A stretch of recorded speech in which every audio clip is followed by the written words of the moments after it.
18वीं शताब्दी के उत्तरार्ध में जब ईस्ट इंडिया कंपनी भारत पर अपनी पकड़ मजबूत कर रही थी, तब उन्हें एक ऐसे प्रशासनिक ढांचे की जरूरत थी जो पूरे उपमहाद्वीप को कुशलता से चला सके। ब्रिटिश सरकार ने इस कार्य के लिए अपनी सर्वश्रेष्ठ बुद्धिजीवियों की एक टीम बनाई, जिन्हें सिविल सर्वेंट्स कहा गया। शुरुआत में इन अफसरों की नियुक्ति इंग्लैंड से होती थी। ये परीक्षा इंग्लैंड में आयोजित होती थी और उसमें केवल अंग्रेज ही भाग ले सकते थे। भारतीयों को इसमें भाग लेने का कोई अधिकार नहीं था। वे केवल क्लर्क या लोअर लेवल के कर्मचारी बन सकते थे।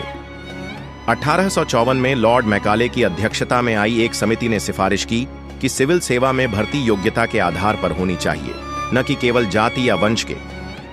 इसी के बाद इंडियन सिविल सर्विस यानी ICS का जन्म हुआ, लेकिन परीक्षा अब भी लंदन में होती थी और अंग्रेजी में।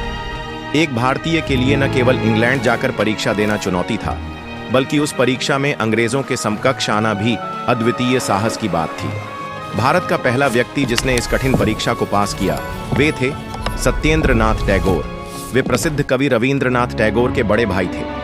1863 में वे इंग्लैंड गए और 1864 में उन्होंने ICS की परीक्षा पास की। 1864 यही वो ऐतिहासिक वर्ष था जब पहली बार कोई भारतीय इस कठिन परीक्षा में सफल हुआ।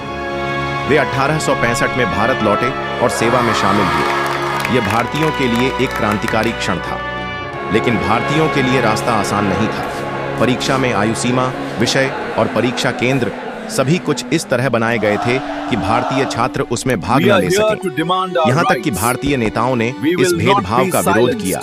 गोपाल कृष्ण गोखले, बाल गंगाधर तिलक और बिपिन चंद्र पाल जैसे नेताओं ने भारतीय युवाओं के लिए समान अवसर की मांग की। वर्ष 1922 भारत के इतिहास में एक मील का पत्थर बना।